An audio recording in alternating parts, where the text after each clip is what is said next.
Good evening to you all once again, and thank you for joining us here. My name is Martina Abera, and I'll be taking you through tonight's edition. We're going to start off with informing you that the First Lady received a delegation led by Princess Marie Chantal, one of the founders of the Building Better Futures initiative of the United Nations High Commissioner for Refugees. The program aims to promote education and empower refugee girls and women. They were accompanied by the UNHCR representative in Rwanda and were received at the headquarters of Imbuto Foundation. Discussions highlighted the Foundation's holistic approach to expanding access to quality services and information in health, education, and youth, as well as talent development. The First Lady also received Ozonia Ojielo, the United Nations resident coordinator in Rwanda, who paid a farewell courtesy call upon the completion of his term of office. Let us also inform you that the prosecutors have asked for a 15-year prison sentence for Claude Muhaimana on the genocide charges he is facing. The request was made during his appeal trial, which has been underway for 4 weeks before the Paris Assize Court in France, where Muhaimana is contesting the 14-year sentence he received in 2021. The defense lawyer Richard Gisagara, one of the attorneys representing the civil parties in the case, has stated that there is substantial evidence indicating that the accused played a role in the crimes for which he is being prosecuted, despite his denials.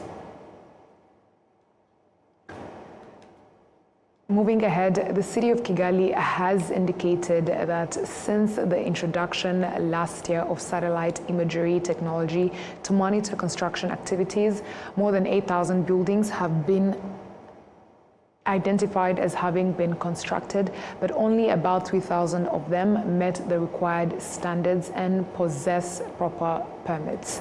Some residents of Kigali say that building in accordance with the master plan and with the required construction permits helps the city maintain its orderly appearance and prevent disorderly development. On the other hand, houses built without permits and in ways that endanger lives are demolished. For example, in the Jabana sector of Gasabo district, about 50 illegally constructed houses have already been removed. Those affected say the experience has taught them a lesson. The city of Kigali is currently using satellite imagery technology to determine whether a newly constructed building has the necessary permits, lacks them, or has undergone unauthorized modifications. The system can also identify the property owner, the location of the building, and the plot number. The mayor of Kigali, Samuel Ndusengiyumva, stated that no resident can now evade authorities by constructing a building without a permit or altering approved plans without authorization. Since February 2025, this satellite imagery technology has been in use. It has identified 8,112 buildings, of which 3,729 complied with regulations. Owners of non-compliant buildings have been required to make corrections and pay fines. A total of 275 structures have been demolished, most of them built in areas designated for agriculture or in zones where construction is prohibited. In the coming days, unmanned aerial vehicles, commonly known as drones, will also be deployed to further monitor construction activities.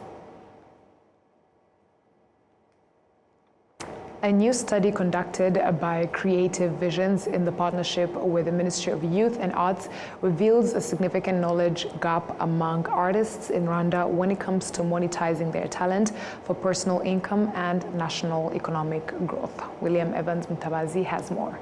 Rukundo Betra is among a group of talented young men and women with exceptional skills in artistic cycling. The discipline involves performing complex bicycle maneuvers within confined space, riding on a single wheel, balancing on the bike, laying on it, and executing other intricate stunts. In October this year, Rukundo and his coach, Jonathan Irechiza, are set to travel to the United Kingdom, showcase their unique talent. I participated in the opening of UCI World Championships in BK Arena. I also participated in some adverts with other companies. As of now, I can say I've worked with several people. Hari amarushanwa twakoze ya online. Rwanda, Peru, Argentina, Mexico. We competed in some competitions, and from the second position to the 10th, it was our very own players. That is how we were selected to participate in the tournament that will happen this year in October. We shall be representing both Rwanda and the African continent. Rwanda has set a target for the creative industry to contribute 5% of all jobs nationwide by 2029, helping reduce unemployment to 10.85%. Experts say achieving this goal will require deliberate investment in youth skills development. Provide them on one side with financial advisory services, day-to-day services, plus guidance and coaching services, which are going to accompany them in their investment readiness journey. So at the beginning, we do a full scan of potential investment risks, and we work with them through the journey of resolving them. We support them, for example, in elevating their corporate governance. We support them in having sound financials, reducing compliance risk. The Chief Executive Officer of Creative Vision says the joint research with the Ministry of Youth and Arts identifies practical measures to enable the creative industry to generate sustainable income for artists and contribute more significantly to the national economy. Yeah, I think some of it's not going to be a surprise to anybody. What we found is that there's some gaps that need to be filled. There's some gaps in training. Training needs to be more appropriated toward the level of the artist, as well as the geographic location, as well as their aspirations and the type of art. So somebody that's going into fashion may need something different than a person that wants to be a filmmaker. So really looking at those things that already exist, but then looking at how do we appropriate the resources that are aligned with what those needs are. That's one of those things. I think the other is really looking at the financial structures that exist and what are the financial barriers, how can the collaborations happen that kind of help them overcome those. Some of that is with training and business acumen. Some of that is just looking at, are there things in the way that the finances are structured that need to be modified so that the creators can be more a part of this economy. By 2029, Rwanda's creative industry is projected to generate $30 billion in revenue and create more than 70,000 jobs. The permanent secretary in the Ministry of Youth and Arts, Ngabo Brave, notes that mechanisms are being developed to connect artists with financial institutions to address financing challenges within the sector. So part of the biggest challenge, it being a skills gap, but also it being access to finance, it is something that we have already started having conversation with commercial bank. I was actually giving an example of last night's activity that happened together with a Bank of Kigali group. Together with the Ministry of Youth and Arts, we came up with something called Be Creative. It is a way of creating products that are specifically tailored to the creative sector people.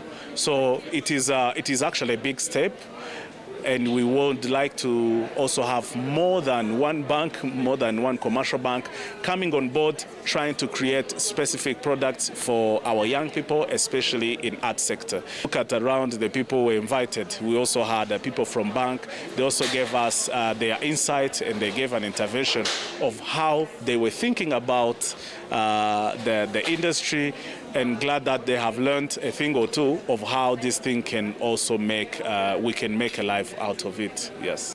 Over the past 25 years, Creative Visions has invested $150 million to support creative projects in 47 countries, including Rwanda. Thank you, Williams, for that report.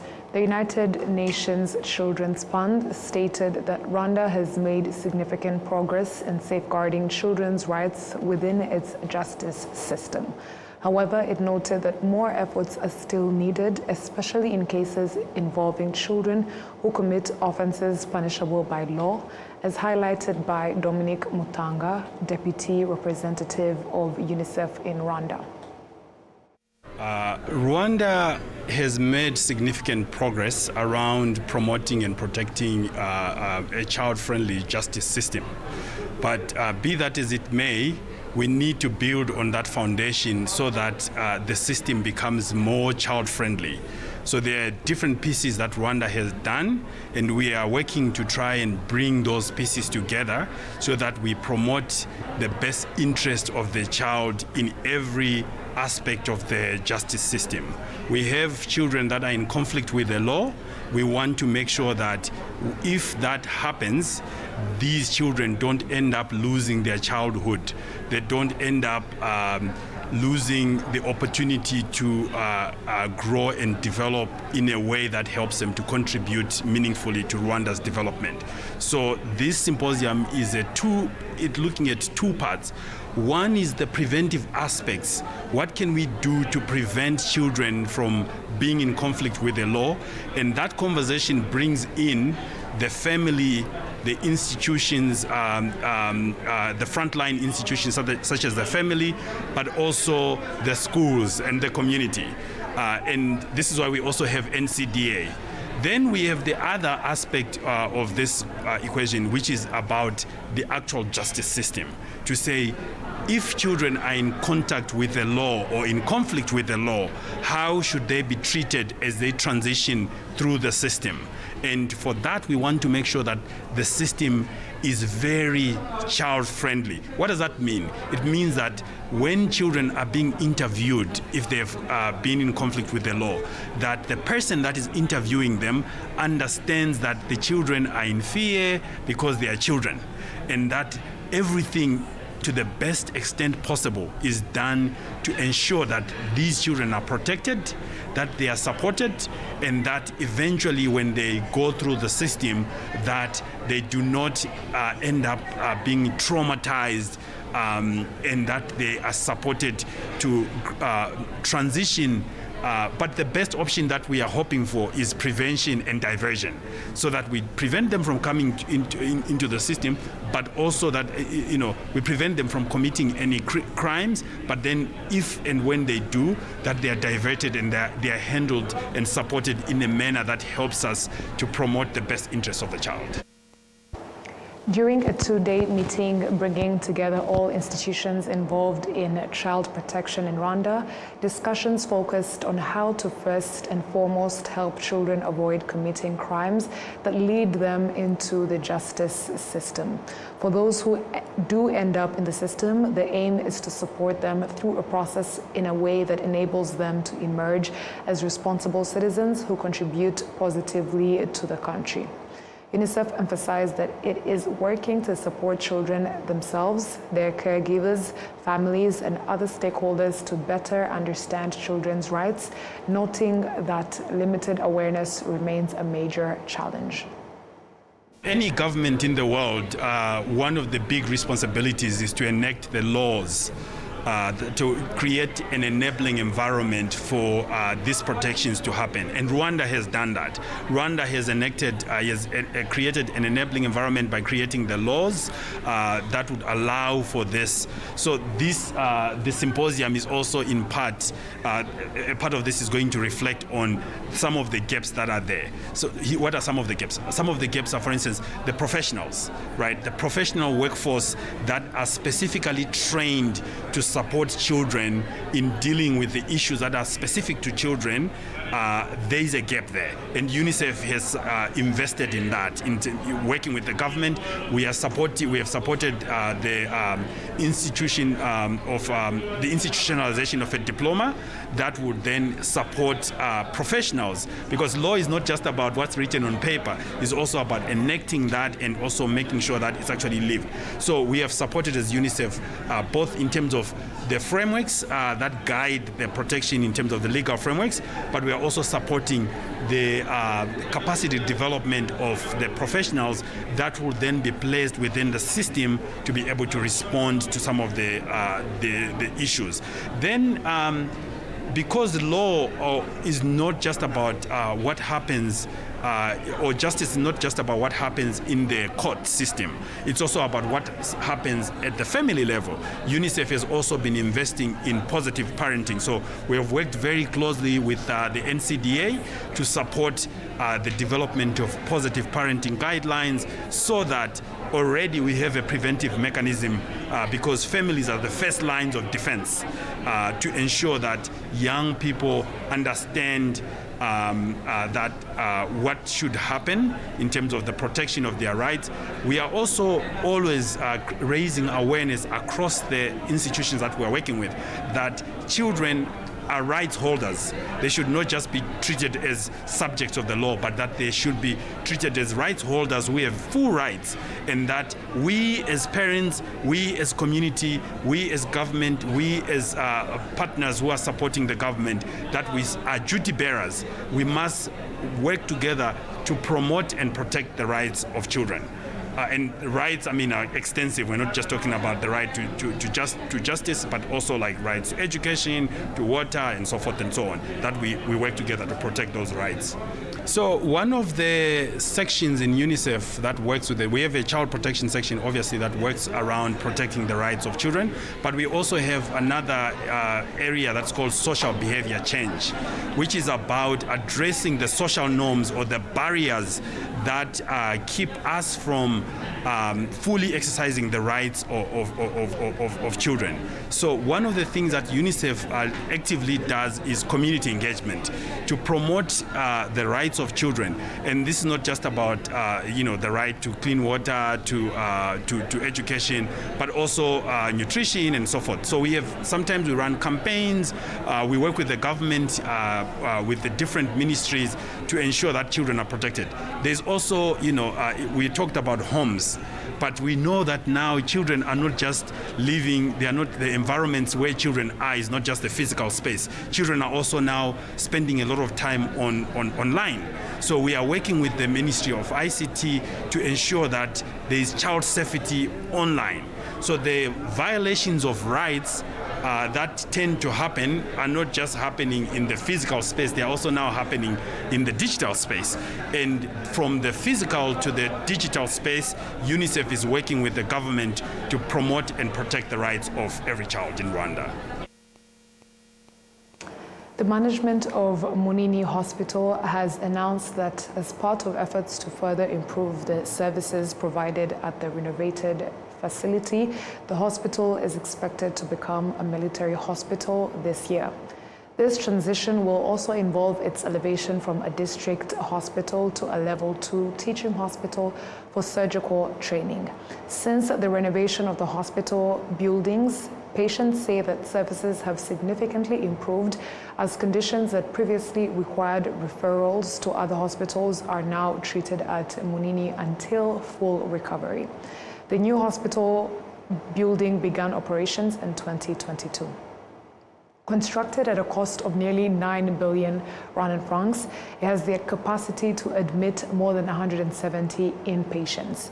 In the continued effort to enhance service delivery through modern equipment, sufficient medical staff, and specialist doctors, the hospital's Director General Lieutenant Colonel, who is retired, Dr. Valence Murengezi, has stated that the hospital will officially become a military facility this year. Previously, under outreach programs organized by the armed forces, military doctors would periodically visit to assist residents and the surrounding district by treating complex cases that had been difficult to manage. Once the hospital becomes a military institution, these doctors will be permanently stationed there rather than participating only in the once-a-year outreach activities. Education institutions in Rwanda have committed to strengthening collaboration with the health sector and vaccine manufacturing industries to ensure the development of capacity capable of responding to health threats, including epidemics. They expressed this commitment during the East Africa Biomanufacturing and Health Sector Leaders Convene in Kigali for inaugural of their Regional Capability and Capacity Network East African Conference of Partners workshop. Inora Gladys has a detailed report. In 2020, when the COVID-19 pandemic spread across the world, it exposed how heavily Africa depended on foreign assistance for access to vaccines, medicines, and diagnostic supplies. Significant gaps were identified in workforce training within the health sector, in the effective functioning of regulatory authorities responsible for ensuring the quality of medicines, and in coordination among countries. Health experts say these challenges have continued to hinder Africa's capacity to prepare for and respond to disease outbreaks, as well as to develop its pharmaceutical manufacturing industry. In response to these challenges, a platform was established to coordinate capacity-building efforts and strengthening collaboration among institutions and sectors across the continent.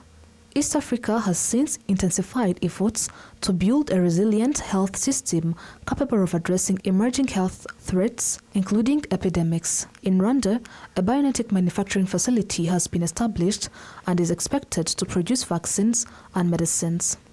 Leaders in the health sector and in vaccine and medical manufacturing industries from across the East African region have spent 2 days in Rwanda reinforcing cooperation and partnerships aimed at delivering sustainable solutions. The University of Rwanda also plays a significant role in this collaboration, as explained by its Vice-Chancellor, Professor Kayihura Muganga Didas. Africa, as a continent, has got an ambition to build its own capacities to be able to manufacture its own pharmaceutical products, and the commitment to be attained, they have committed up to 2040 to be able to produce 60% of its pharmaceutical products on the continent. And for them to be able to get to that commitment, we need to have capacity. So this RCN is one way to commit to developing the capabilities to be able to get to that target of producing vaccines. And so this, for example, Africa has divided itself in different parts, and this eastern part is of 14 countries that are trying to put together their efforts to getting to that target. Of course, not them alone, 14 countries, but also their partners. Partners in this journey are all committing a meeting to see how can that capacity be enhanced to be able to get to the targets as set. The Minister of State in the Ministry of Education, Claudette Irede, highlighted the critical role of education and skills development in advancing biomanufacturing and health security. She also noted that this regional network is expected to deliver significant outcomes that could enhance the knowledge and skills of professionals in the health sector. The establishment of this regional network reflects a clear and strategic recognition. Africa must continue to build and sustain its own capabilities in research, manufacturing, regulation, and policy coordination. Strengthening regional systems is not merely a response to past global crises. It is a proactive investment in our future resilience, competitiveness, and health security. At the center of this transformation is education and skills development. If we are serious about advancing vaccine manufacturing, biopharmaceutical innovation, and health security, then our academic and training systems must evolve accordingly, and by aligning curricula, competences, and research with the needs of the industry, regulators, and public health systems across the continent. The RCCN East Africa Initiative forms part of a broader continental strategy by the Africa Centers for Disease Control and Prevention to build workforce capability and local manufacturing capacity in health products, supporting Africa's goal of producing a substantial share of its vaccines and medical products by 2040. The initiative responds to structural gaps revealed during the COVID-19 pandemic, which exposed the continent's heavy reliance on external suppliers for vaccines, diagnostics, and therapeutics, and highlighted limitations in manufacturing capacity, regulatory readiness, and regional coordination. With Africa currently producing less than 1% of vaccines it uses, expanding the manufacturing workforce is critical. Estimates suggest the continent will need more than 12,000 skilled professionals by 2040 to meet its ambition of producing 60% of vaccines and other health products needed on the continent. Enora Gladys, RwandaTV News. Economic analysts have indicated that resolving the issue of high livestock feed prices requires strong collaboration among various institutions to increase agricultural production, since animal feed is derived from agricultural outputs. Livestock farmers from different districts across the country recently informed senators that they are struggling with the high cost of animal feed and requested advocacy on their behalf. On the side of feed manufacturers, they explain that the high prices are driven by the rising cost of raw materials used in production. The acting Deputy Director General in charge of Animal Resources Development at the Rwanda Agriculture and Animal Resources Development Board, Mupenzi Mutimura, says that increasing the production of crops used in manufacturing animal feed is one of the key strategies to address the problem. Economic expert Professor Egide Karuranga believes that solving both the shortage and high cost of livestock feeds requires coordinated efforts among the various sectors involved in agriculture. The Ministry of Agriculture and Animal Resources states that Rwanda has 10 major animal feed processing plants with a combined production capacity exceeding 36,000 tons per month. However, not all of them operate at full capacity. 4 of these factories are running at below 60% due to insufficient access to raw materials.